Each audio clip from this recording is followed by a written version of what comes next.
لیکن روزہ رکھے تو جو روزہ رکھنے کا حق ہے وہ ادا کرے۔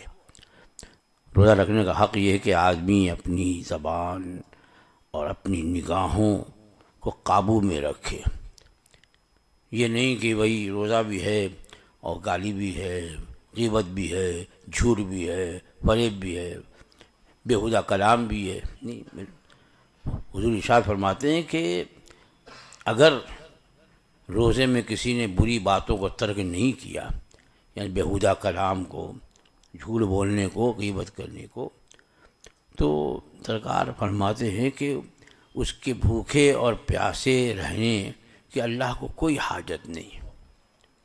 ایک طرف تو روزے دار کے بارے میں سرکار یہ فرماتے ہیں کہ روزے دار کے منہ کی بو اللہ کے نزدیک مشک سے بھی بڑھ کر کے ہے۔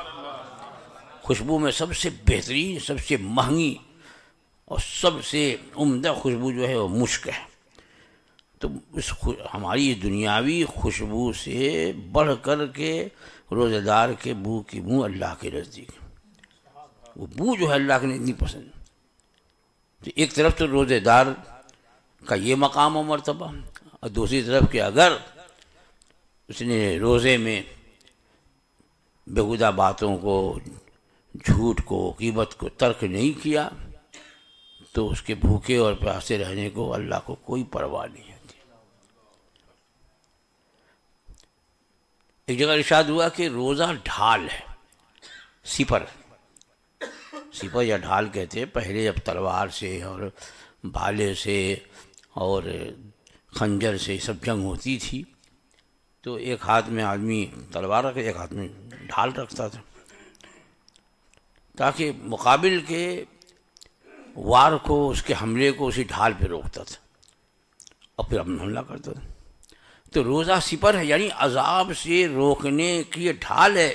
پھر آگے کیا فرماتے سرکار؟ روزہ سپر ہے اگر اس کو پھاڑے نہیں، یعنی روزہ جو ہے یہ سپر ہے عذاب کو روکنے والا۔ قبر میں لٹائے گئے تو اگر پیر کی طرف سے عذاب آئے گا روزہ روکنے، سر کی طرف سے عذاب آئے گا روزہ روکنے، ادھر سے عذاب آئے گا روزہ روکنے، ادھر سے عذاب۔ لیکن اگر وہ ڈھال پھٹ گئی تب تو پھر خطرہ ہی ہے۔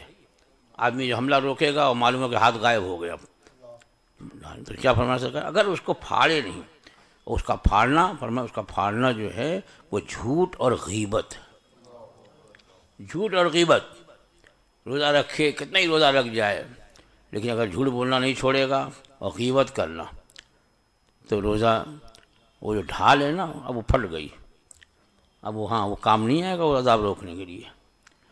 تو یہ سب زبان اور نگاہ کو بھی آدمی قابو میں رکھے، جس طرح سے کھانے پینے سے قابو میں ہے نا، نہیں کھاتا آدمی، ایک قطرہ پانی بھی حلق سے نہیں اترنے دیتا، کلی بھی کرے گا تو اچھی طرح سے تھوک دیتا ہے، کہیں ایسا نہ ہو کہ کوئی قطرہ جو ہے حلق سے نیچے اتر جائے، اتنا خیال کرتا ہے۔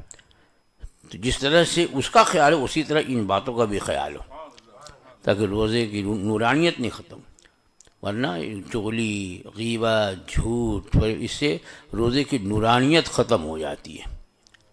پھر جو روزے کا اثر ہونا چاہیے ہمارے اوپر، روزے کا اثر کیا ہے؟ لعلکم تتقون، کہ تم پر روزے فرض کیے گئے، کیوں؟ لعلکم تتقون، کہ تمہیں پرہیزگاری حاصل ہو، تم گناہوں سے بچ سکو۔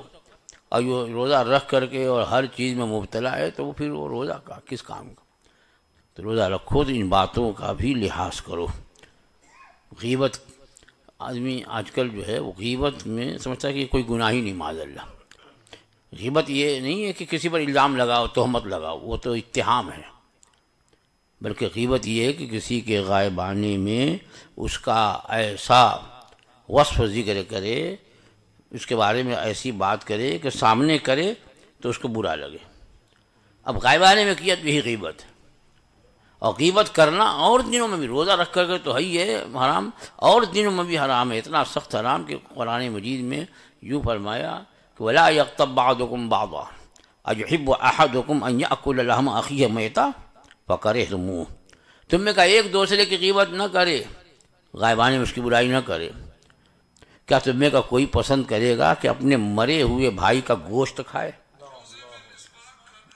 یعنی مردہ پڑا ہوا ہے بھائی اور جا کے نوچ نوچ کے گوشت کھائے گا کوئی؟ فکرے تو اللہ کیا فرمایا، فکرے تمو، تو تم اس کو ناپسند کرو گے. تو جیسے مرے ہوئے بھائی کے گوشت کھانے کو تم ناپسند کرتے ہو، اسی طرح سے اپنے مسلمان بھائی کی غیبت کو بھی ناپسند کرو، ورنہ اسے بھی روزہ جو ہے اس کی نورانیت ختم ہو جاتی ہے اور پھر وہ روزہ جو ڈھال نہیں رہے گا، ڈھال پھٹ جائے گی. اللہ تعالی ہمیں اور آپ سب لوگوں کو رمضان المبارک کے حقوق کی ادائیگی کی توفیق عطا فرمائے، اور روزہ رکھ کر کے روزے کے حقوق کی ادائیگی کی بھی اللہ تعالی توفیق عطا فرمائے.